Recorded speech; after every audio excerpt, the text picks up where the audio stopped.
Could be. Could be. And we're live. Welcome to a special Monday Tint Wisdom.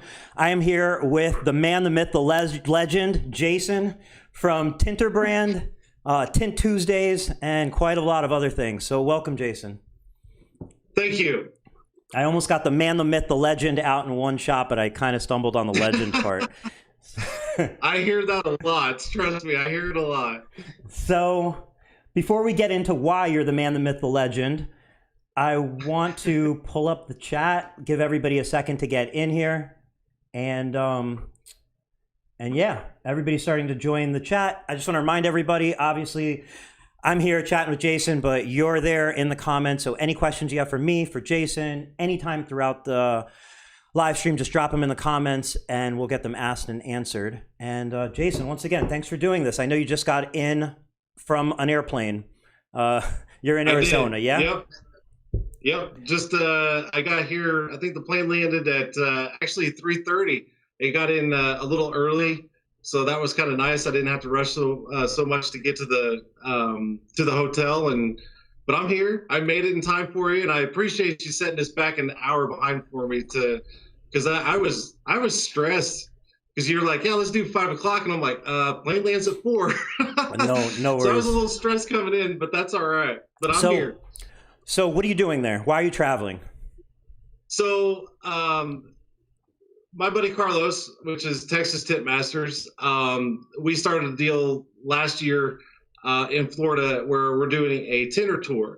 So we're basically traveling all around the U.S. A matter of fact, we actually have another guy in Canada that wants us to come up there. So certain shops are kind of putting us on the spot to come, and they're hosting us there and doing videos, working on exotic cars and stuff like that, just putting out really good content to kind of boost up their shop, Carlos and I at the same time. And so we're on our second one. This will be episode 3 and 4 of the Tinter Tour. And so we're here in Phoenix. We'll be with my buddy Greg, which is Fade to Black on Instagram. So that's what we're doing. Nice. So what's the idea with the Tinter Tour? Like what, obviously it's to promote everything. How does somebody become a stop on the Tinter Tour? Like how do you even make this happen, I guess? Like honestly, we're actually kind of going with the flow right now because we're still kind of building this up. This is fairly new. Carlos and I both decided that this is something that's never really been done before, and we really want to kind of take it to the next level. And if anybody ever wanted to do something, I mean, they could reach out to me on Instagram at Tint23, and they can also reach out to Carlos at Texas Tint Masters. So first question, who's running the shops while you're gone? I actually have no one running the shop. Okay. I am solo by myself, and I think Carlos has no one running his shop because he's solo also. Okay. So that to me stands out as like, wow, it's obviously something important for both of you. You're both successful, very successful people. So to close your shop and go do this, it's obviously something you're passionate about, something that you believe in. Oh, absolutely. So like, what's the grand plan, I guess? Or like, where do you see it going? Or is there a grand plan? Or are you just, like you said, you're going with the flow? Right now, we're kind of going with the flow. But we would love to see this go nationwide. I mean, we both love to travel. We both like to meet new people and just see how other tinters and how other shops run. And it's just something that we're just really wanting to do more and more of. And we're really hoping this really takes off really well and that we can really travel more. So it's kind of, play it by ear, but we're kind of seeing something towards the end. We don't know what exactly, but when we see it, we'll know. Are there any, like, is it just you guys, or are there any like manufacturers or other like sponsors or anything like that that's helping this along the way? Right now, we it's just the two of us and Carlos's brother, who is Eric. He's doing all the the videography for us. Hmm. Uh, right now, my brand, the Tint'er Brand, is actually a sponsor of Carlos and is also a sponsor of the tour. We would like to see more manufacturers jump in, other companies to kind of help support tools and stuff like that. We haven't been able to really reach out and get to that point yet, but we're hoping in the future we can kind of see that happen. Okay, so Tint'er Brand, for what I've seen, Tint'er Brand, you guys make some very high quality towels, t-shirts, and some other like merch. I think like wristbands and so on. What is all inclusive in there? Because I think the towels alone are something every single tinner needs, flat glass or automotive. You need high quality microfiber towels, no question about it. And it seems like sometimes one of the things that happens with other brands is they're out of stock. You seem to be shipping out orders everywhere. Yeah, so I I am. It's a slow process. I'm still in the growing stages of all this. It's something I started about 2 years ago with just T-shirts, and slowly but surely I started adding more product. The tinner towels have really taken off. Right now, I have merchandise in Egypt, and I actually just did my last order before I came to Phoenix that went to Finland. So it's getting there. It's growing slow. Um, that's I would awesome. like to see it grow a little bit more. I would, but like I said, I'm still in the growing stages. What are like the top selling products of Tint'er Brand? What are people buying the most of It right would be now? the t-shirts and the dash towels. And then you also Those are have the two that are selling like crazy. door panel covers. So everybody keeps asking me about the door panel cover. So it's actually the tinner towel that everybody's using, and they're Okay. actually just using magnets and strapping it to the backside of cars and using it as a door panel protector. I do have resources that I'm reaching out to start making an actual door panel with the towels. I'm getting there. But like I said, it's a slow process, and I'm just slowly building up into everything. Yeah. And then soak ropes as well for the dash. I haven't got there yet. Okay. Okay. I'm working on stuff, but I have not reached that point yet. Maybe I'm just looking into a crystal ball. I don't know. I would like to see it. Yes, I would. But right now, I'm just concentrating on the towels because that's what's selling really quick, Good. along with t-shirts and hoodies and stuff like that. But the soak ropes, we'll see what happens in the future. So if we could maybe rewind for a bit, tell me if we could go back. How did you get into the window tint industry? When? How? What did that look like? So that started 22 years ago. So I've been in the industry for 22 years. How old are you? Uh, I saw your eyes raised right there. I was like 22. I'm That's a actually lot of 40. years. It's a lot of years. I actually turned 42 next month. Okay. Um, so I basically started when I was in college. I was working on my business degree. I needed a part-time job, and a local car audio window tint shop. I grew up in a small town. That was the only one that was there. I walked in, asked if they were hiring. They're like, "Do you know how to do anything?" I said, "No." And so he hired me anyways. And I was basically doing all of his inventory and everything like that. Probably about 6 months in, he asked if I wanted to learn how to tint windows. So he sent me to the Lumar School down in Euless, Texas for a Okay. week. And I came back, and after about maybe 4 or 5 months, he basically said, "Hey, it's either full time or I'm going to have to let you go." And so I basically said, "Well, no one's going to stop me from getting my college degree." So I left, finished college, and while I was in school, I started my own thing. I started tinting windows out of a friend's garage. I bought my own film, my own tools, and I've been doing it ever since. I'm curious on the college part. Do you feel being now what almost 20 years out of college, or give or take a few years? Do you feel that college gave you in any way an advantage currently like in the tint industry? Do you feel like you learn things in there that you bring to today? Or because I feel like some tinters, you speak to a tinter and you might hear something along the lines of, hey, I make a great living, I make a lot of money, I really love it, and I don't have a college degree. It's kind of like a lot of times you don't have like in spite of, and I'm curious what your thoughts are. If you think the college degree in any way was an advantage, disadvantage, doesn't make a difference, or what? Yes and no.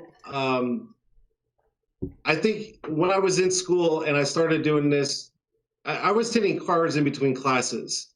I mean, no joke. I think the biggest part of it when I was in school was it pushed me harder to stay in school because I knew I wasn't making a full paycheck, but I knew that when I was done with school, I would have something to look back on and go, I at least did that.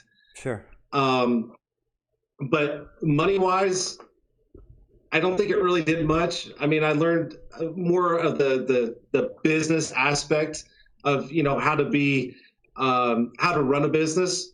But other than that, I don't really tie the two together. I just ran with one thing on the side and concentrate on at least my goal was to graduate college. So I can't really tie the two together. Sure. It kind of sounds like, like my experience with college was to me, I look back like it was, and I think everybody should realize their situation, everything's different experiences. But like, for me, it was like a good grace period. I looked at it as like, it was 4 years of in between high school and real life. So it gave me a little flexibility to where it wasn't like, boom, like you better go find a job this second. So that's when I got into business. Right. And I feel like if I didn't go to college, I might have never necessarily had the opportunity to be in business for myself because I would have gone into a job without that flexibility. It's almost just like a, right. Like an intro into life. You get to live on your own and do your own things, but not have all the pressures of real life.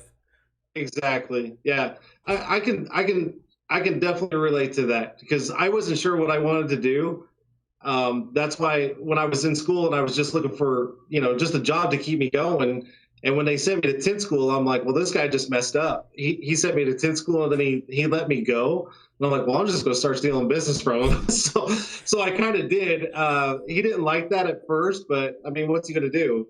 Nothing. I was stealing business from him. He actually the owner of that shop contacted me after about 3 months. Let me go, and he basically said, hey, stop stealing business from me. And I said, what are you going to do? Well, stealing business is if you were in his like showroom giving out business cards. You were earning business. Exactly. And it is what it is. And he also didn't earn your employment either. Do you know what I mean? So that's it didn't stop me, I'll tell you that much. No, and it probably motivated him to get off his ass and improve his own business because he was like, look at this guy, Right. So absolutely. You mentioned you went to a Lumar school, so where you worked was a Lumar dealer, and then you're currently still a Lumar dealer, yeah? So I'm actually a subcontractor. So I work with a company that actually deals with Lumar. I'm not. I hate being what everybody else is. They're either like their go-to films or something like that. Okay. Lumar's a great film. I have no problem using their materials. It's just something I'm used to over the last, maybe 10 years.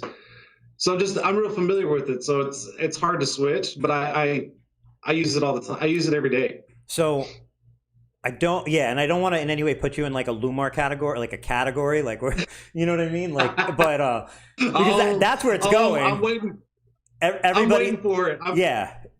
It's like a tint race is like, what brand do you carry? Okay, now I know what group to put you in. But I do have a couple questions since you've had Lumar for so long, and there's obviously a lot of Expel talk out there, and there's a lot of everybody talk. There's a lot of competition, which is great for the industry. I would love to hear if you can think of, something that you think Lumar over the years has really done really well with, and something you think that they could improve on. Okay, something they definitely improved on was their film. When they brought out the Stratus series, their Stratus is really top notch. I love that film. It shrinks well. Their numbers are really good on it. That's basically it on Lumar. Their films just come a long ways over the years. Sure. Something they need to improve on, and Yeah. I'm sure there's a lot of people that can kind of vouch for this, is their precision cuts for the plotters. It's not that great, but I do know they are improving. Sure. Yeah. That sounds yeah. And that falls right in line with the live stream we did with Dean Mitchell talking about, Expel has, DAP. Everybody feels like that's the best, and it's exclusive to dealers. And I feel like, it sounds to me like maybe if you as a Lumar installer could be using DAP, you probably would, if I had to guess. And because not, then the pressure falls on Lumar Formula One to create a better pattern to earn your business, because eventually if their patterns suck and somebody else pattern, so it just kind of ties into what we were talking about as a strategic advantage. And here you brought it up as a place for them to improve, and I'm sure they know it, and I'm sure they're improving. They're a huge company with resources. It may not be the fastest, but usually great things take a little time. So you got to give them that time. If Lumar can have DAP cuts, I'd be happy. But I'm not real big on the plotter deal, just because of that reason. I'm more of a hand cut guy. But yeah, I think that's the biggest downfall with Lumar right now is their precision cut. So, but yeah, DAP I've used it before. Matter of fact, I used it when I was down in Florida doing the first 2 episodes for the Tint'er Tour with Billy with Tintology Tints, and I really liked it. So. Yeah, I can agree. If I was able to use that program with that film, I'd be happy. And then the other thing you mentioned was Stratos. I just wanted to throw in, I feel like Stratos is an incredible film because it commands a high price, it performs well, and they really I think out of all the companies, and I'm not saying other companies don't do it, but I just feel like Formula One, Lumar really take their territory seriously. So I feel absolutely. It's very cut and dry. There's no gray area. You're either in the territory, not in the territory. And having an exclusive film like Stratos is a huge advantage. So, everybody's always talking about how do I choose what film to carry? These are definitely some points for Formula One and why that's, an exceptional film. Lumar as well, obviously. But like you mentioned, Stratos. Absolutely.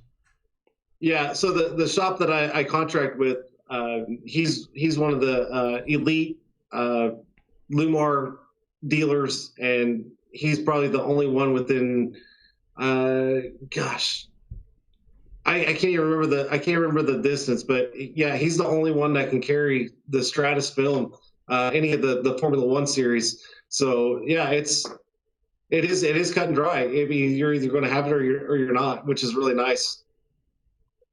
How many cars can you tint a day? I'm just kidding. I was waiting on a question like that. I'm just playing. I don't know if are you asking about myself? I'm not even really asking. I mean, it's not. It's almost like a meme at this point online. I feel like is how many cars can you tint a day? It's like the thing. But yeah, how many cars do you tint by yourself? How many cars can you tint by yourself in a day if you're hand cutting all sides on the back, no windshield, with Pinnacle or Stratos? Okay, so the most I've ever done by myself in a day is 19. 19 cars? Yes. In a human day? Yes. On Earth day? It's a human day. Holy moly. How many hours is that? 14?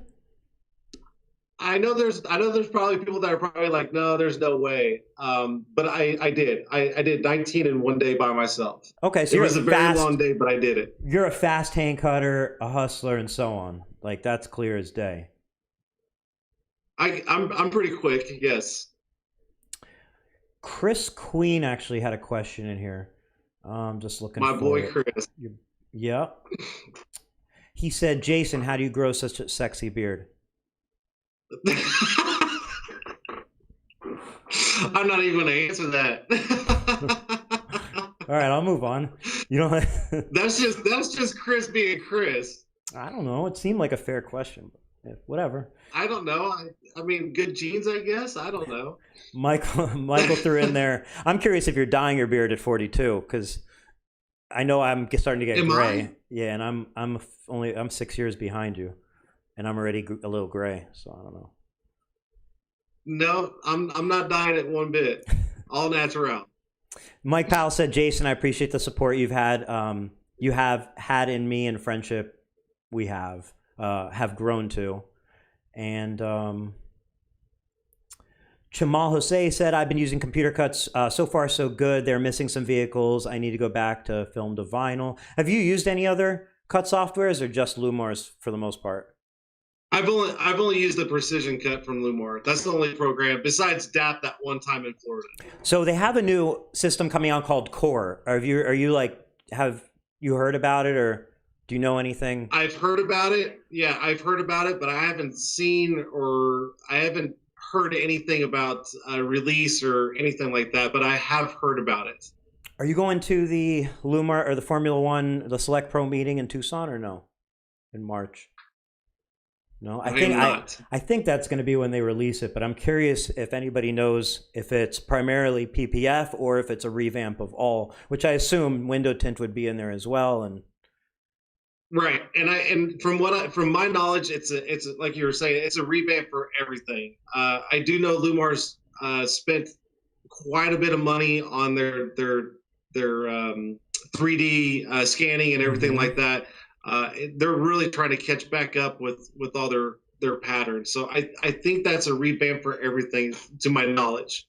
You know, that 3D pattern stuff that they show is that like machine that takes a, like, I would imagine that you can build in such accuracy with that instead of, you know, making patterns by hand, literally. Like, right. I would just imagine once that's dialed in, like, they're going to be coming for Expel. And I'm sure it's dialed in already, but like that just seems to be like how a company like Lumar, with the resources they have, can take it another step up. And oh, absolutely. Yeah. I mean, you know, for them to put patterns in the old way, I mean, you know, it's an ongoing thing. It's like, who's cutting these patterns and putting them in? Because they've got to be drunk, because it's just unreal. They're so off sometimes, and I'm just like, you know what, I might as well just hand cut it, and at least I know it fits. You know, it's pointless sometimes. So yeah. I don't use it that often, but I do use it sometimes. I think also like some of the efficiency in a plotter, I feel like can come in if you have an extra hand that can go do the plotter stuff while you're doing something else, because then the film's ready. But if your choice is hand cut it or you plotting it, I don't know that the plotter actually saves a lot of time for very efficient hand cutters, because you're still swapping out films from the plotter, cutting it, maybe having a little issue, maybe this, maybe that, and versus just boom and double cut it and throw it up there. Yeah, I prefer hand cut over anything, because one, it's, to me, I think it's faster, because when I'm by myself, I know the pattern's going to fit. There's no question. There's, like you're saying, there's no switching out films. If they, you know, if they want something that's lighter on the front, darker on the back, I don't have to, you know, worry about swapping out, resetting the plot or anything. You know, I can just grab a roll, throw it on there, cut it out, and slap it out, and I'm done. So it's got its ups and downs on a plotter, but I just prefer hand cut. Yeah, I mean, and if you could have somebody who, like an assistant, let's just say, plotting everything, weeding it, having it up on some glass ready for you to just peel it and stick, prepping the window, I mean, that's a whole different ballgame. You could just run around installing film. It can, yeah. 2 minutes. Oh, absolutely. But the thing is that person's got to make sure they're getting the right vehicle too.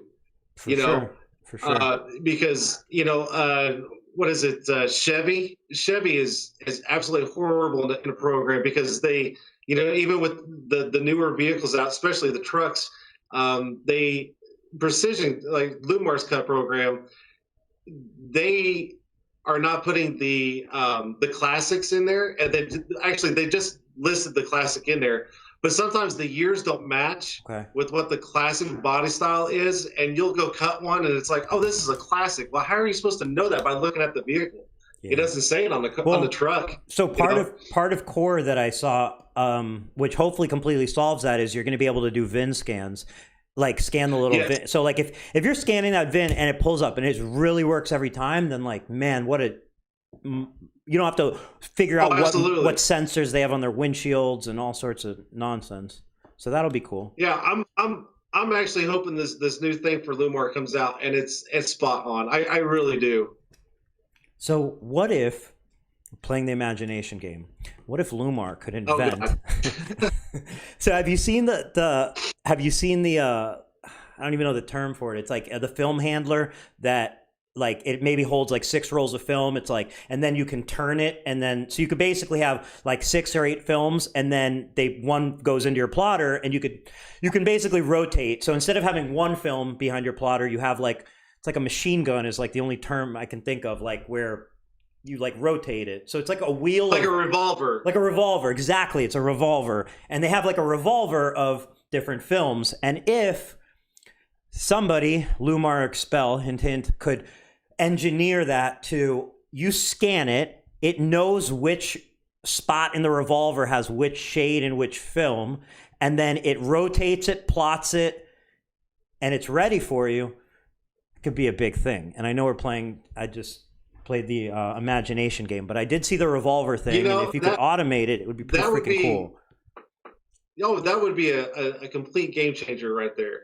That would. And then if you didn't let anybody use it, thinking of how to do that. That's what I'm saying, because if you can scan it, it's going to know what you need, and you put in the shades, and then it knows which rolls in which. Obviously, that's easy to know which rolls in which part of the revolver. Like, now you're just feeding it into a plotter, and before you know it, you could have your film cut without doing anything but scanning it, basically. So I'm hoping the Lumar, the Expel people listen, or maybe Ralph Van Pelt, or somebody with some engineering behind it. Someone, right? Yeah. We got Man, that would be a total game changer right there. It really would. That would speed up an install really quick. It really would, especially with people that use plotter. Yeah. And then that would be awesome. It could have a little sensor on there, or it'll actually know how much film has been used from that roll, because it can tell what it cut, because it knows what it cut. So it basically then would know how much film you have left. So it could tell you, 10 feet left or whatever it is, and it could tie into an inventory system somehow too, because if it knows what you used, it knows what you need. And no more pulling box off shelves.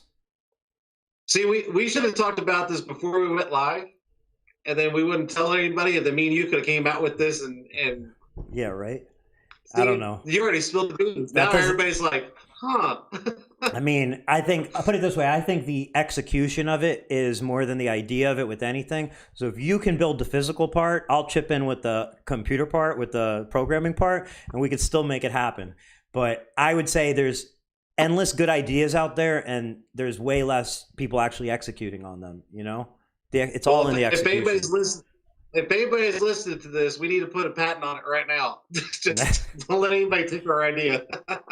Nah, I'd just love to see it happen. Frankly, I think that would be one step closer in tech. Like, that would be like technology just pushing shops.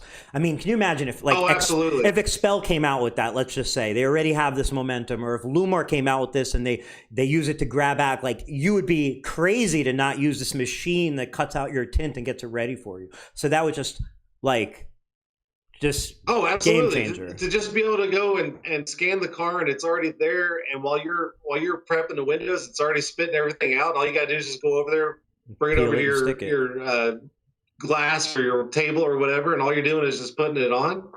Why not? And now, since we're playing the imagination game, it could also, if we're scanning with their fancy 3D scanner, if we're scanning the windows, they could record the curvature of the window and somehow have the film shaped for you too.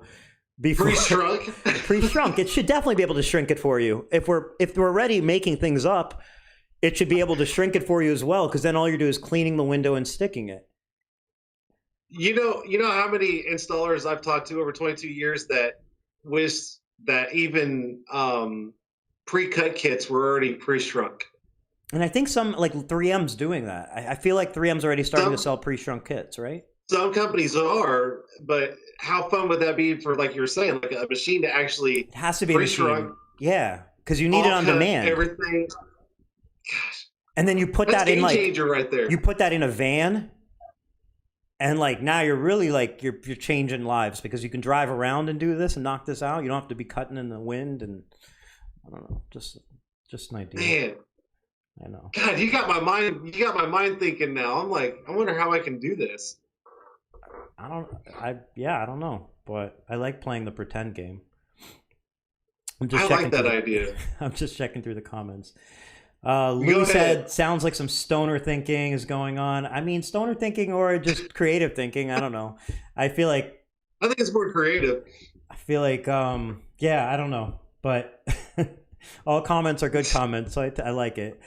Maintenance on the machine would be crazy. Well, Matthew Petty said maintenance on the machine like that would be crazy. Matthew, you don't understand because we're imagining the machine. So in our mind, it's going to be self-cleaning and self-maintaining. So Absolutely. you've got to solve the problem, don't create the problem. And the problem is the machine, if the Exactly. machine can shrink the film, it should be able to wipe itself down and put itself to sleep for the evening as well, I would think. I mean, we can, right? I don't know. Or you invent a second machine that does it. I don't There you go. Done. know. So Jeff was saying that's how me and my crew do 50 sport wagons in a day. Definitely have to have some sort of system in place if you're going to be, operating like an assembly line. Obviously, that assembly line thing works. Ford proved it a while ago, and that's the whole. Really, that's. I think the assembly line. You don't just think about it when it comes to installs. You should think about it to every single step of the business. Even in your marketing and your answering the phones and you're selling the customer, everything should be an assembly line, even if you're the one operating all the stations. But you should know what you need to do, how you do it the same Right. way every time, move on to the next one. And that builds efficiency in your own. Absolutely. Do you Yep. do any sales or do you just do installs? So at the shop that I work for, I just do installs. I don't usually talk to customers much, Yeah. but I can sell. I mean, over the last 22 years, I definitely know how to sell. So do you prefer talking to customers or not so much? Just stick the tint and that's the end of it. You know, I love doing everything. I mean, I wouldn't be in this industry for 22 years if I didn't like every in and out that what it takes to get the job done. So I love doing all of it. I mean, when you've seen me when I do live on Tint'er Tuesdays, I'm just myself and everything, and I don't mind talking to people, even though I'm kind of like talking to a screen. It's like I don't really care. I love it. Yeah. I was nervous about coming on with you because of who you are and stuff like that. Because when you're like, yeah, I want you on my live stream, I was just like, why me? I'm a little guy, So it's a little different, depending upon who I'm in front of. But I don't mind talking to anybody Well, at first of all, all. we're all little guys. Every single person, we're all like the same little guy. It's just sometimes the perspective. I was just telling you before the stream, so I might as well mention like how nervous I was to even just talk to Dean Mitchell last week because like he's like Right. literally a tint rock star. And then I always bring up how like the first maybe 15 Tint Wisdoms, I would watch Mike Powell's videos because he would make a lot of videos back and like I'd be watching his videos on repeat right before because I'm like, see how comfortable he look. You know what I mean? So what I think is important for everybody to realize that everybody's the same. Everybody deals with the same stuff. Sometimes we're in different stages of where we're at, but like everybody's either gone through it or going through it. So Oh, absolutely. Yeah. Tinner Tuesday, you live stream on Tuesday on Instagram on Yep. your channel or is it the Tint'er Brand? It's on mine, which is 1023. Right, Tint Dude 3. And tell me a little Correct. more about it. How long have you been doing it? Obviously, it's you and a guest. Well, actually, I just started doing the guest thing probably about 4 or 5 weeks ago, give or take. But this is just something I started with, a lot of my followers where, everybody can just kind of ask their own questions and just give feedback on, if they're having problems with a certain car, or if they, just any little in and out that they're having issues with, they can reach out to me because, I mean, I'm 22 years in it. I've kind of seen just about anything you can mention. And I've just grown so much on Instagram where people are just reaching out more to me for advice and help, especially with installs. And I thought, you know what? I'm just going to do a deal where I come on Tuesdays. I'll go live for about an hour. They can ask anything and everything like that. And then it turned into bringing someone on with me and started doing that. And then it also turned into where everybody got to listen to me rant about a certain thing. And I mean, you've watched, so Mm-hmm. So it just kind of turned into a fun thing. And And so, yeah, I do it every Tuesday at 7 o'clock, and it's fun. I love doing it. It's 7 o'clock Pacific time or Mountain time? Mountain time. 7 o'clock Mountain time. So that would be 5 o'clock Pacific, 8 o'clock Eastern. Does that sound right? No, that would be 6 o'clock 7, Pacific, 9 Eastern, o'clock Eastern. Okay. and 6 Pacific. Yeah. Okay. So Tint Dude 3 on Instagram. Eastern 6 o'clock. I'm sorry, Eastern 9 o'clock, Pacific 6 o'clock, Mountain 8 o'clock. Yep. Tint Dude 3 Instagram. Mountain 7. Mountain 7. Mountain 7, and Tuesday. Tuesday, Tint Dude 3. Yeah. The man, the myth, Yes. the legend. The man, the myth, the legend. I thank Carlos for that. He's the one that started that whole thing. Carlos from Texas Tint Masters, also Yes. in the room with you now. He is actually sitting right next to me. Yes. And Carlos, yes, he is. Carlos was somebody that I hope to have on here at some point, and but he was somebody that I first became aware of actually through a podcast he did with you on YouTube, and that was actually the first thing that like really caught my attention to him. And I'm sure I had seen his stuff. I'm sure I'd seen your stuff, and somehow that one podcast caught my attention. So I thought that was cool, and I hope there's more of them because yeah. So Carlos and I, we've been following each other for what, 3 years now? 17. So yeah, 3 years. We've been following each other on Instagram for 3 years. He reached out to me for the very first time on Instagram and asked about a little trick for doing flat glass. Mm-hmm. And ever since then, he's contacted me I don't know how many times for little tricks and stuff like that. And we became really good friends. And he hit me up one night and he said, "Hey, I want to do a podcast." And I'm like, "A podcast?" He's like, "Yeah, but I want you to be the first one." And I'm like, "Why me?" Why me?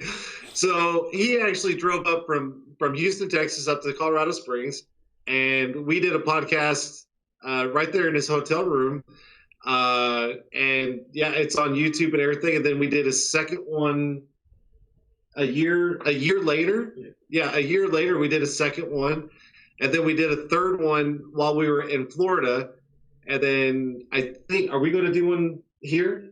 Probably not. No? Okay. So he said no on one here. But yeah, he's been watching me for like the last 3 years. And every time we do a podcast, it's always something new and everything. So, but Carlos and I have become really good friends. I think we talk damn near on a daily basis almost. So I was actually nervous that time when I went on with him. And there was no one else in the room except for the girl that was running the cameras, and I was still nervous sitting there with him, and that was the first time I met him in person. So it's fun though. We like it. Yeah, and you know what attracted me to you guys, like really like just stands out to me, was you guys are like a brotherhood, and you bring this like comedic element to the whole thing. So there's just this like, you know, you instantly feel like you're like on the sofa with the people from Friends, like the cast of Friends. Like everybody's just like there. You can razz each other. You clearly love each other, and there's just this lightheartedness to everything. It's just fun. Carlos and I've gotten to know quite a bit of each other, even personally, outside of business wise. When we were in Florida, we stayed up the third night? Second or third night that we were in Florida for the Tint'er tour. We sat outside the bar till 4 a.m, literally just BSing about just personal stuff in our lives, and it was just like we felt like we were brothers right then and there. So we're pretty close to each other. We know each other quite a bit, and you know, I couldn't ask for a better person, even though he's, you know, a whole different state away, but. You know, I couldn't ask for a better person to be more in contact with in the industry, and that, you know, also doing the collabs with them on the Tint'er tour and stuff like that. I couldn't ask for a better person, and you know, we always have fun, and you know, he's always calling me the man, the myth, the legend, and he's the one that started all that. So, you know, it's a good relationship, and I couldn't ask for anything better from Carlos. Are you both planning on being at the Tint Off this year in Orlando in September? I would like to. I missed the one in Indiana. That's okay. You didn't miss much. Indianapolis. What's it? Indiana or whatever. Indianapolis. I missed. Yeah. Yeah. So I missed that one. Unfortunately, I would like to go to the next one. It just kind of depends upon when it falls and how my schedule goes. But I'm hoping to be there. September 22nd. If Carlos comes, it'll be a good time. September 22nd through September 24th. It's usually, I think, a Wednesday through a Friday. You can book it now. It's in Orlando. What I'm expecting is some sort of Tint'er, tour bus to pull in, and for you to get out like rock stars, and with some sort of fog machine or equivalent. So when you open the door, Dude, we should totally do that. Yeah.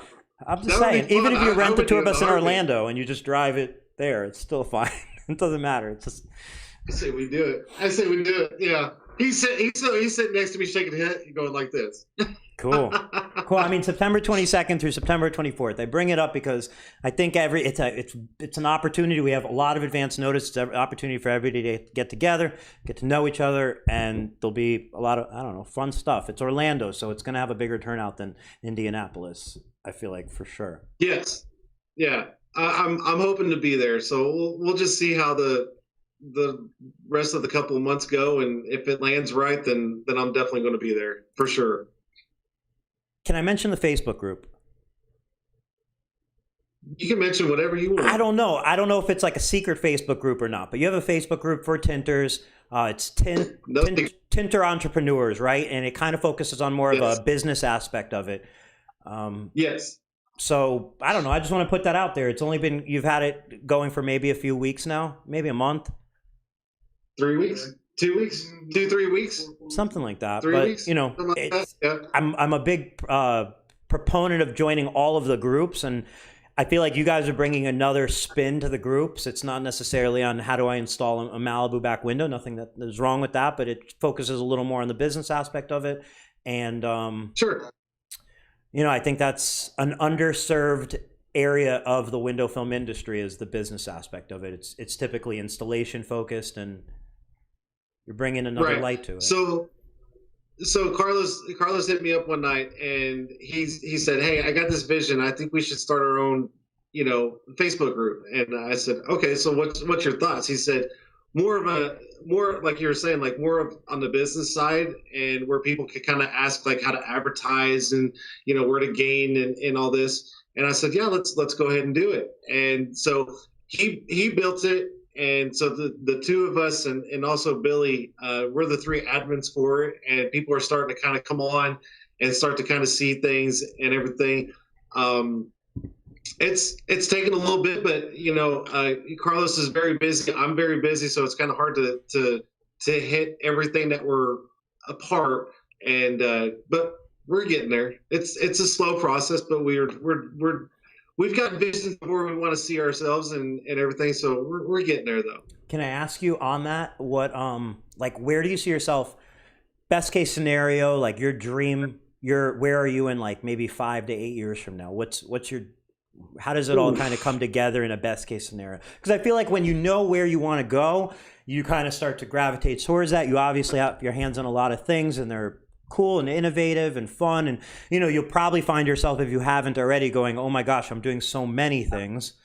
It'll come if you haven't already. I don't know, but so I'm curious. It's already there for me. Yes, it has to be, because the merchandise alone becomes a handful, and then you're traveling and you're doing live streams and you're tinting cars. So if you imagine yourself 5 to 8 years in a dream scenario, everything works out perfectly along the way. Where do you see yourself in 5 to 8? 5 to 8 years. Honestly, I would love to see the Tint'er Brand. I would love for it to just grow like there's no end. I would love to see it just all over the place. And it's getting there. It's a slow process.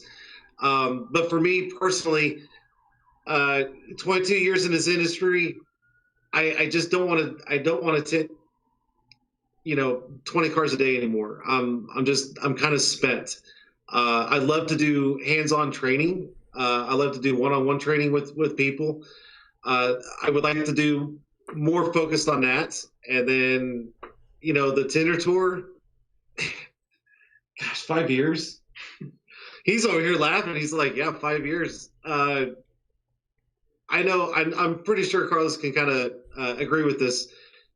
The Tint'er Tour that we started, we would love to see manufacturers or other companies start seeing like what we're doing and the content that we're putting out, and realize that we're not doing it just to have fun. We're doing it to in a sense of kind of bring everybody together, and also promote all these different brands that we're using. And I'm not talking just film. I'm talking like, we're using Fusion tools. We're using, my brand on the towels. We're, all these different brands, Sure. Tri-Edge tools and stuff like that. And we would love to see that, they're seeing what we're doing and maybe even kind of connect in with us. Mm-hmm.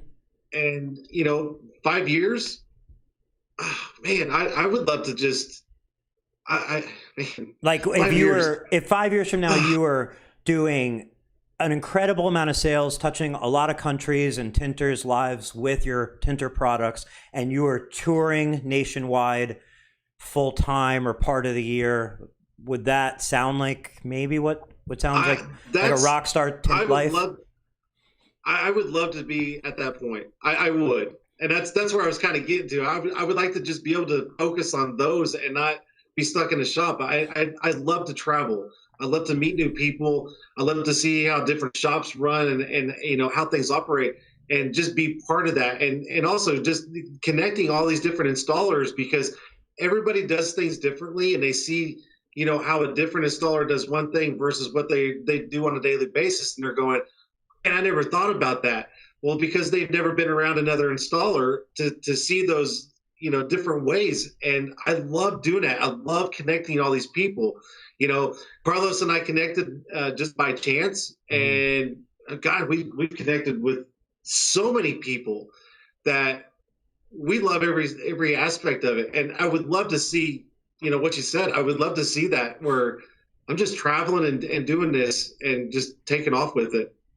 Well, a couple things I just want to point out to everybody is, first of all, this is and to you, this is a perfect example of making a business within the tint industry that isn't just tinting. So you're like creating a job for yourself and for others and so on, an opportunity. It benefits tinters. You're putting out products, you're putting out education, you're putting out entertainment.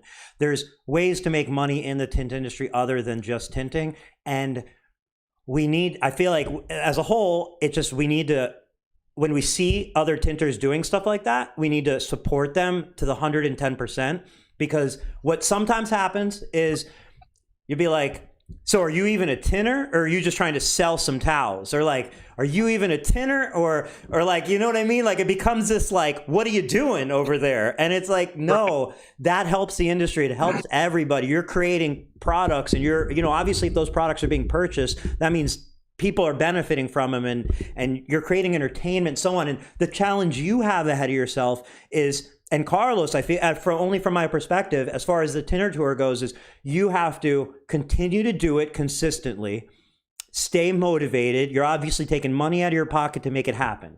But if you can continue to do it, and there's no question in my mind that 5 years from now, probably less, maybe a year more, give or take, you will be in an enormous demand by, like you just said, the manufacturers and so on, because that's where this is going. This is going to, we can see it in every industry. We don't really see it in window film, but you can pretty much see it in every industry. You start to see it trickling in window film with like Suntech spent a lot of, I don't know if they spent a lot of money, but they probably spent a lot of money with influencers this year, with the Stradman, with Supercar Blondie, and, they had them up on the screens at the window film convention, SEMA. They're starting to see it, but those people are influencers in the car industry. They're not necessarily influencers in the tint industry.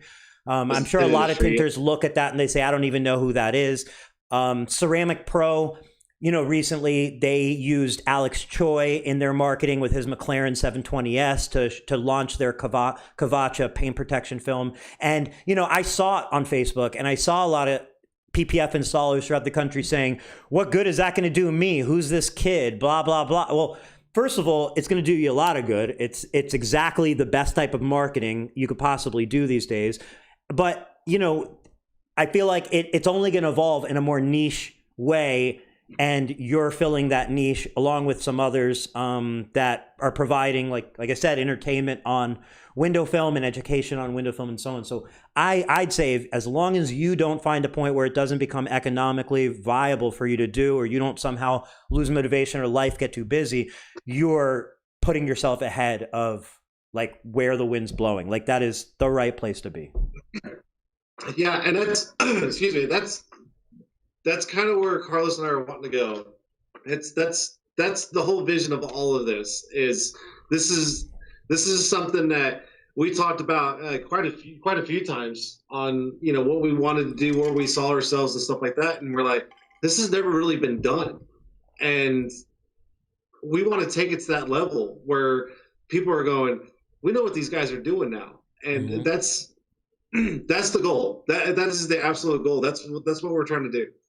Cool. Well, you found yourself a new sponsor, because we're going to talk after this and figure out how Tint Wiz can help and integrate and so on, because like I 1000% believe in this stuff, and I'll put the money where my mouth is, because because in 3 years from now the price I'm sure is going to go up and the opportunities go down, because the competition for those opportunities will become more fierce and more fierce. So if you're Lumar and you know you have to work on that machine we talked about earlier, I also recommend you start investing in things like this, channels like this, because and Expel and so on, because this is where it's going, you know, and it's where the attention's going, you know. Yeah. So, and you know, we're not stopping here. You know, Phoenix was our second stop. We actually have our next spot. If everything works out right timing wise, we're actually going to do our third spot up in Denver, Colorado. Okay. And then we actually have another guy up in Canada that wants us to come up there and do a Tint'er tour up in Canada. So this is not just awesome. US. I mean, we have people asking us all the time to come out. So it's just kind of hitting the spots here and there. And like I said, this is something we started last year, and it's just kind of slowly growing. But I get, if you saw my Instagram inbox, you probably should have brick. I get messages like all the time, every day, and I get a lot of people asking like, where are you guys going next? You know, can we put us on there? And it's quite, I mean, I know I'm excited, I know Carlos is excited, and you know, the two of us together, we're just having fun. And if you want to come on board with us as a sponsor, I couldn't. Of course I do. I don't even know what to say. No, I mean, of course I do, because it's an opportunity. That's what it is. And anyone who's going to build these opportunities, you know, I feel like deserve support. And it's from a business decision, it's a smart move. And from an industry decision, supporting the industry, it's a smart move, because it's what the industry needs. It helps push innovation and growth. And I thoroughly enjoy it too. I enjoy watching it. I enjoy that it's existing. Like, I enjoy meeting you. That's, you know, I started saying, like, really my trick to why I did this, started doing these Tint Wisdoms, because I wanted to meet more people. And it's different when, like, I'm kind of shy in person. So I wouldn't be the type. I may see you and Carlos and I'll stay like 30 feet away from you and look over at you and be like, there are those guys from Instagram. But I'm not going to walk up to you and be like, hey, I'm Eric. Nice to meet you, and shake your hand. Like, it's just not my personality. But it's very easy for me to send a direct message and be like, hey, I'd love to chat with you. And then, you know, then it makes it easier. So I feel like, you know, this internet stuff, it brings everybody together. That's all. Oh, absolutely. And see, I think that would be the opposite for, I can probably vouch for Carlos on this. I think that would be the opposite for us. If we saw you 30 feet away, we'd be running up to you going, can we have your autograph? You know, or can we have a selfie with you? But, well, it's just because of who you say that, but it's just because of who you are in the industry and what you provide all of us with, you know, with Tint Wiz. You know, it's totally different.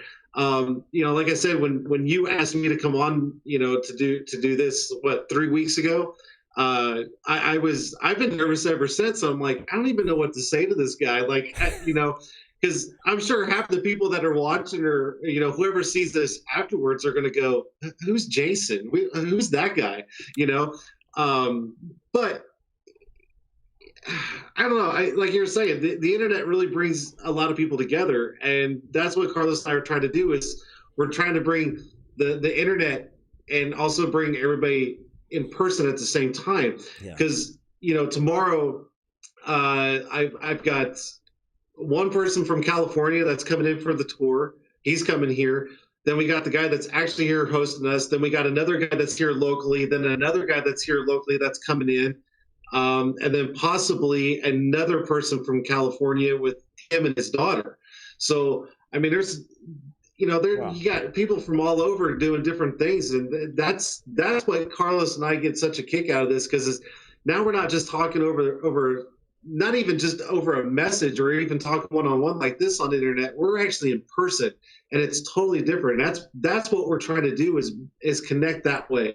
So it's fun. This is what we're really trying to do. Had you met Billy in Melbourne Tintology before the Tint'er tour? Had you met him in person?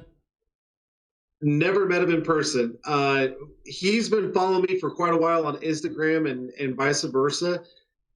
He's reached out to me a couple of times on flat glass jobs, on some PPF jobs, and even some window tint jobs.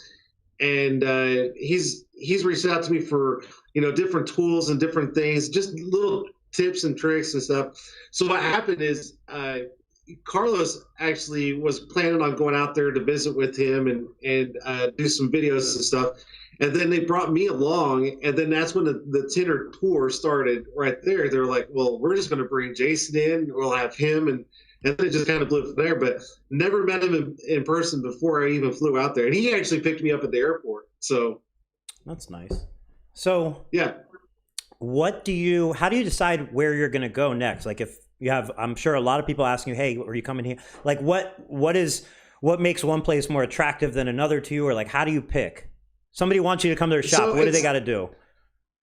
It's not necessarily what's attractive. It's just kind of more of a timing thing, with their schedule and how they operate. And then, of course, with my schedule, then I got to work with Carlos's schedule. Billy was just down in San Antonio for the Expel PPF class. So he wasn't able to come to Phoenix a week after. And that's fine. I understand, but he's definitely coming to the next one. So it's all about timing and where we can kind of work things out with everybody across the board. Okay. So it's not necessarily what shops or who. It's all about timing and how we can make it work. Do you think you can maintain that through the busy months of the year, or do you think the summer is going to be that's kind of a toss up right there, because we haven't reached it yet, so we don't know what we're getting ourselves into. I know Carlos is going to be busy. I'm going to be busy, and we know everybody else is going to be swamped because it's summertime. So we're kind of playing that by ear right now. So I can't even give you an answer of how that's going to work. All right, well that's fine.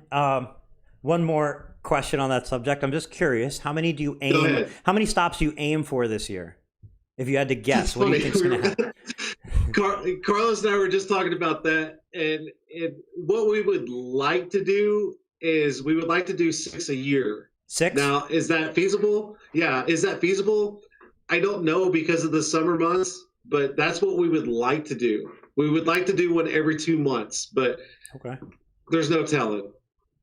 Man, I love the idea that you're touring in person, like you're literally touring different stops. I just find that you gotta see the shirts that I have made for the Tint'er tour. They're pretty.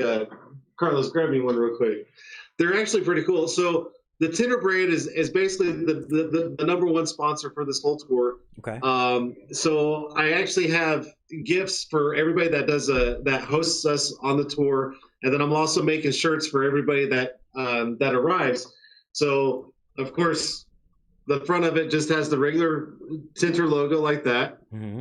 And then the back. So this is the ones that we'll be wearing. It actually has the map. And then everywhere we go, there's going to be a gold star So I mean, I would love to see the back of our shirts just have gold stars all over it.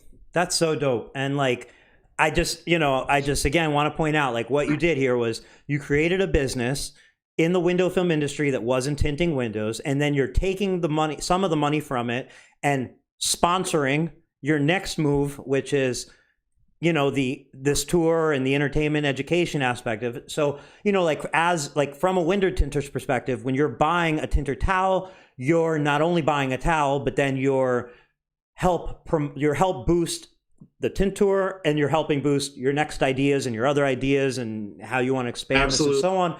So like, it just feels so good to support something like that, because you're like creating more for yourself. Not, and like, I mean, as a tinter, you're creating more for yourself because, hey, I'm not only getting a towel, but now I'm going to have this other avenue of entertainment and education and so on. Like, that's a good cycle. It's not like, it's not just going to your new boat or your new Maybach. It's going to the industry. No. And you know what I mean? Not even close. Not even close.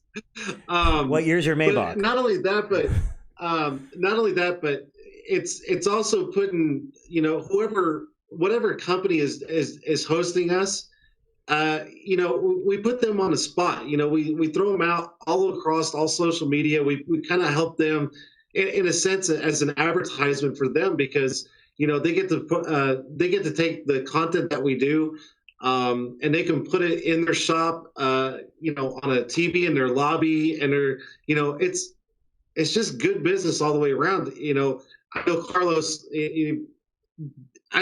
is part of this, but in his shop, his lobby, he's got 2 TV screens, and he has the first 2 episodes of the Tint'er Tour, you know, just playing loop. So when customers come in, they're visually seeing, they're going, oh my God, you just went to Florida, you did this, you worked on exotic cars, you had guys from, you know, across the US come over. And it's just, you know, it makes the customer go, wow, you're not just a tint shop, you're doing something different. So it's fun. So whoever hosts us, they get all of that. I mean, they're not even paying for it. They get all this, you know, they get hyped up on social media. They get all the content from Carlos's brother, who does all the videos for us, and which is a really great editor, by the way. Carl, like, I just want to say, like that extra effort, or I don't know if it's how much effort, but like the extra pizzazz he puts in the editing of the videos adds so much like entertainment to it, that regardless, like, you're just more stimulated watching it when somehow things are appearing and there's sound effects and like the whole thing. It's like, the sound effects. I love it. I love sound effects. I have a soundboard set up for these podcasts. This might have been a good one to use it on, but like, I feel like, I don't know, like, I haven't used the sound effects yet, but I just want to have sound effects throughout the entire podcast. But then I feel like I don't want to. I know, but like, some of them are like, I don't know. I have this. Try one right now. All right, let me pull it up. Yeah, do it right now. You're gonna bother me up. No, I got to pull it up. It's a little, it's going to take 1 second to find, but it's going to be worth, I feel like it'll be worth it. But yeah, his brother does a phenomenal job on the videos, and, you know, Carlos gets a lot of views on YouTube, on his YouTube channel and stuff like that. And then, you know, I get all my followers commenting, going, man, you guys did such an awesome job on those videos and everything. And, you know, it takes time, but the outcome is just, it's just awesome. And it's fun because I go back and I'll go, wow, we had fun that day. Like, we actually had fun that day. Well, he's going to bring up something funny. I'm already bringing it up, but you can't hear it. That's what I realized too, is you can't hear it. So, like, no. I just hit the Jake Paul, it's every day, bro. I have like, just. That was legitness. I'm just curious what other people have to say about these sound effects. I feel like, you know, like I have like a sad trombone, like the wah, wah, wah. I just play, and it's like, when do I do that? Like, when do I hit the sad trombone? After you say something or after I say something? Do you know what I mean? Like, well, don't say it. Don't do it after what I said. I have like the crickets. I have the watch your profanity. Oh, that would have been a good one. Watch your profanity. Let me. Watch your profanity. Yeah. So, because I even told you that before you even, you know, before we did this, I said, man, I got a bad mouth. And you're like, nah, just be yourself. Yeah, just be yourself. This is all about being yourself. And, you know, I can understand if your customers are watching it, you want to present your business in such a way. But at the end of the day, Yeah. you know, I think it's important for everybody to be authentic, be them, embrace who you are, and you'll find like minds that are like yours and people who appreciate you as you. It's better than trying to be granola and, you know, or like, I don't know what the term is. I like granola, but. Granola's good. I like that one. So Ed said those shirts rock. Jordan Jernigan said, ever come through Arizona or Arkansas, hit me up. Any plans to go to Arkansas anytime soon? I don't have any plans, but we can definitely get that set up. Jordan said, after I say, I don't know if I should play these, and then I could do the womp, womp, womp. So, Womp, And then Melissa mentioned that I think you're the F-bomb king. Capital letters in king. Instagram doesn't have any sort of like filter on that. Like they don't care what you say, right? Well, I say the F-bomb probably probably every 3 words. I probably drop the F-bomb. Facebook will pick it up sometimes in videos. And they'll pick it up and then they don't want you to promote it because it uses profanity. But I don't see that as a big deal. And then I know on YouTube, you can, I think your videos just get demonetized if they have profanity in them. So like you don't necessarily make money off your ads. If somebody wants to, you know, watch the past Tint'er Tuesdays, are those anywhere saved or do you have to watch them live on your Instagram? So I don't save any of them because sometimes they run longer than what Instagram will let me stay on, because Instagram only lets you on there for an hour. So I don't really save them. It's just a live thing, just to get on there, rant. I'm not at your level where you keep them and post them where people can, you know, revisit. It's just a fun thing. People can come on, you know, shoot the shit with me or whatever, and then I just delete them off. You know, can you save them to your stories if you wanted to? I can save them if I want, and I'm thinking about starting to save them just for that reason, because some people are like, "Oh, I missed last week. What did you guys talk about?" And then I can send them that direction. So I'm probably going to start saving them from now on. I feel like saving them is a good idea. Like I like the idea of like you have to watch it live or you miss out, because then that like adds a little different spice to it. But at the same time, like even just the audio, if you recorded just the audio, you drop them on iTunes and on Google Podcasts and so on. Like even if you put just the audio on YouTube, like it's a great thing to listen to, like just whenever, for somebody to be able to listen to them. I'm sure everybody would love to hear me cuss every 5 seconds, but yeah.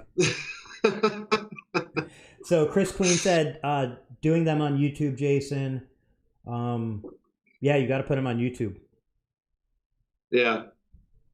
And I'm getting there. The whole social media thing I started kind of getting into over the last few years. So I'm starting to get into all that. And I think after this tour, I'm going to sit down. I'm going to make my own YouTube channel and everything. And I'm going to start saving stuff from now on. I got to change things up a little bit. Cool. I mean, I think it's a freaking great idea to save it, because like you said, people who miss it live like may not know about it, like unless they're online at that time. Ed asked, well, he said, the man, the myth, the legend, it's him. Anything special tomorrow for tomorrow's Tint Tuesday? Anything? Yeah. So tomorrow we're doing a meet and greet with Greg, and then the other guys from California are coming in. So we're just going to do kind of a meet and greet, kind of go over like, you know, what we're wanting to happen over the next 2 days, which will be Wednesday and Thursday. Gives Carlos a chance to kind of see the layout of the shop, gives his brother a chance to see, you know, how we're going to operate, you know, what's going to be where and everything like that. Okay. And then whenever I go live on Tint'er Tuesday tomorrow, I got a couple of special gifts that Greg doesn't know about. So I'll be having him on. I'll also have Carlos with me, and also the guys from California. So a couple of things to look forward to. I am going to do 2 giveaways tomorrow night live on Instagram also. So I may have to go on Instagram for an hour, dump off, and come back on. But yeah, if anybody wants to watch and see the stuff that we got going on tomorrow night, definitely tune in at 9 p.m. Eastern, right? Not 7. I don't know. Yes. No, you're Okay. right. 7 Okay, Eastern. No, 9 Eastern. 9 9 Eastern, p.m. 7. Eastern. Yeah. Right. Yes. Tint Correct. Dude 3 Instagram. That's where you watch it. Correct. Yep. Cool. Chris Queen said, "Good idea, brother. Save the videos. They're fantastic and so down to earth. They really are. You really bring a different vibe to the whole scenario, the whole industry. Like it's a different thing. If you haven't watched them, watch them because I think you're doing something special." I appreciate that. I'm trying. So curious. The question I like to ask is, if you've been in the tint game for 22 years, if you could tell day one Jason some piece of wisdom, some valuable piece of advice, what would you teach day one Jason that you think would have the biggest impact across your career? Something you may have learned later on in your career that somebody just getting into should know. Man, I don't know how to answer that. Man, I'm trying to think how to answer that. One thing. Oh, man. Or maybe a mistake. Like it could be something that you realized. I think the biggest thing is, especially with a lot of the new tinters nowadays, is that when they start to get in the industry without having any knowledge at all, meaning, a school or having someone teach them, one-on-one, is don't give up, because everybody that's been in this industry, we all started at the same spot and we all messed up numerous times. Mm-hmm. And learn from your mistakes and just don't give up, because all those mistakes you make, you learn and you won't do them again. And all it does is make you stronger day by day. And I think that's the biggest thing, because I know when I got into this 22 years ago, I almost gave up. And I was like, this is not for me. I need to figure out something else with my life. And I almost threw in my squeegee and just said, I'm out. And I'm glad I didn't. Yeah. I think that's really, really, really good advice. You can apply that to every part of your life. Anytime you feel like there's a challenge, that's the beauty. There's something on the other end of that. You have to break through it. If it's not a challenge, it's probably not going to be that rewarding either. Right. And yeah. So great advice. Is there anything that we missed that you want to tell the tint world that we didn't cover? Oh yeah, I was actually going to say that. So Carlos just reminded me, which I was just about to say, is if anybody wants to see the first 2 episodes of the Tint'er Tour, they can go to Texas Tint Masters YouTube channel. They are on there. You can watch the full episodes there. Also, there are the IGTV links on my Instagram at Tint23 and also at Texas Tint Masters on Instagram. That's kind of about it. Okay, cool. So we could wrap this up, but I did want to ask if there's any way, I don't know if you have like a Blue Max squeegee or anything handy, if Carlos can maybe be the one to send us off. I feel like that would really just... Oh, we got this. Okay. You maybe like a send off about the man, the myth, the legend with the squeegee. Got this. Grab that over here. It's kind of like one of my favorite parts about the videos, and I love it. So you just made this guy's day. He was like, "What?" Well, I mean, I'm trying. Listen, it's all a little selfish because I only do it because I enjoy it. So this is too awesome. I just try to hope that everybody will enjoy the same things I enjoy, and this is one of them.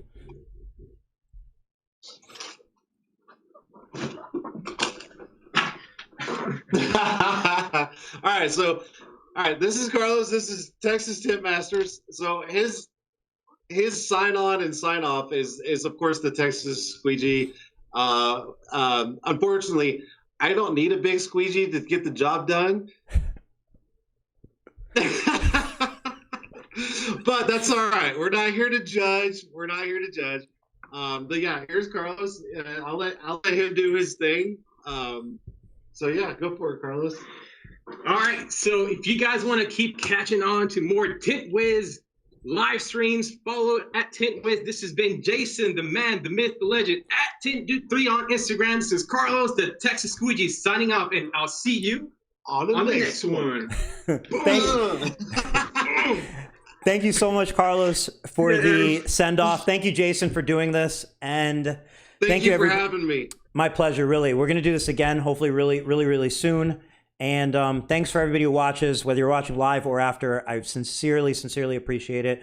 We'll be back tomorrow, which is Tuesday, February 18th. We'll be with Burns from GeoShield, somebody I've never spoken to before. GeoShield's not a company that's really been on my radar, so I'm really excited to talk to Burns, find out more about it, see what he has going on. So that's tomorrow. And then tomorrow's also Tint'er Tuesday, so if you haven't been paying attention, Tint'er Tuesday, 9 p.m. Eastern, Tint Dude 3 on Instagram. That's where you can watch it. Jason, thank you so much. Yep.